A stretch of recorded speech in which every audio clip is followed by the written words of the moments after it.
우리는 분노를 다스리십시오 입니다. 분노를 다스리십시오.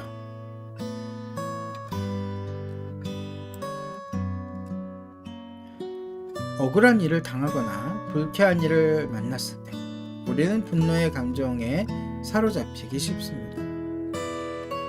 어떤 이들은 그 분노의 감정을 억누르려고 합니다. 기분이 좋지 않지만 억지로 참으려고 하는 것이죠.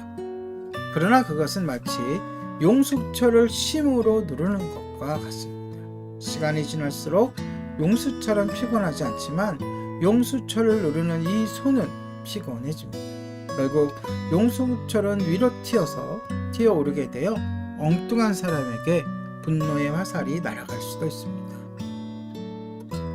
또한 분노의 화살을 참고 있는 순간에도 그 분노의 에너지는 자신의 몸과 영혼을 파괴하게 되므로 그 독소가 온몸의 혈관 속에 스며들게 되므로 이는 결코 좋은 방법이 아닙니다. 또 어떤 이들은 그 분노를 밖으로 표출하려고 합니다. 그러한 나쁜 감정을 품는 것은 자신을 해치기 때문에 그것을 밖으로 내보내려는 것입니다. 그러나 이것도 결코 별로 좋은 방법은 아닙니다. 한 가정의 사례를 들겠습니다. 작년에 그 집이 이사를 했습니다. 아직 짐을 정리하기 전이었으므로 그 집은 아수라장 같은 상태에 있었습니다. 초등학교 5학년인 아들 주원이는 자기 방은 자기가 정리하겠다고 제안했습니다.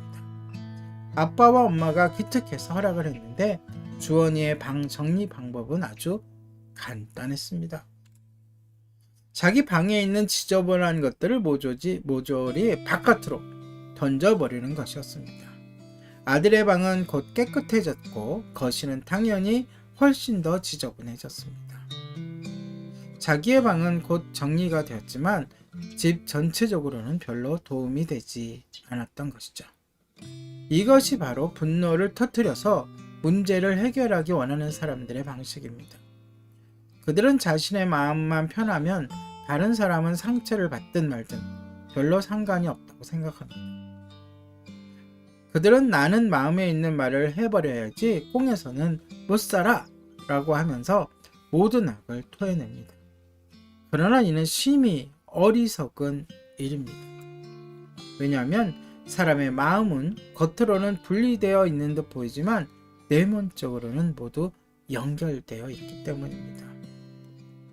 그러므로 남의 마음을 아프게 한 것은 결국 자기 자신을 해롭게 하는 씨를 심는 것이며 언젠가는 그 열매를 거두게 되는 것이 영적 세계의 법칙이기 때문입니다. 물론 좀 더 성숙한 사람은 상대의 마음을 상하게 하지 않고 상대의 책임을 추궁하지 않으면서 자신의 아픈 마음을 자연스럽게 표현할 수도 있을 것입니다. 그러나 가장 좋은 방법은 우리의 아집과 경험을 내려놓고 주님의 시각으로 문제를 또 상황을 바라보는 것입니다. 이 우주 안에 있는 우주 안에서는 하나님의 허락 없이 우리에게 주어지는 일은 없으며 또한 우리가 당한 일 중에서 우리의 영적 진보를 위하여 필요 없는 일은 하나도 없습니다. 이기적이고 물질적인 시각, 근시안적인 관점에서 보면 손해요 고통일지 모르지만 그것들을 모두 받아들이는 자세에 따라서는 모두 우리의 성장에 도움이 되는 것들입니다. 왜 주님께서 이러한 상황을 허락하셨는가? 이것을 통해 주님께서 가르치시는 것은 무엇인가? 나는 무엇을 배울 수 있는가? 어떻게 반응하는 것을 주님이 원하시는가? 이런 식의 질문을 기도하면서 주님께 드리게 된다면 대부분의 경우 주님은 깨달음을 주십니다. 기도가 끝난 후 우리의 생각은 변화되며 우리는 분노를 억누르지도 않고 폭발하지도 않으면서 마음의 변화를 받아 문제를 기뻐하고 상대방을 불쌍히 여기며 분노의 에너지를 사랑의 에너지로 전환시킬 수 있게 될 것입니다. 모든 고통은 영적 성장의 기회입니다.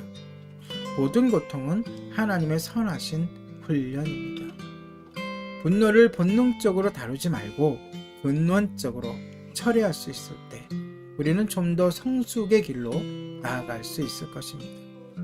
그러니 이제부터 분노를 억누르지도 표출하지도 말고 다스리는 훈련을 저와 함께 하시기 바랍니다. 오늘의 생각 다스리기였습니다.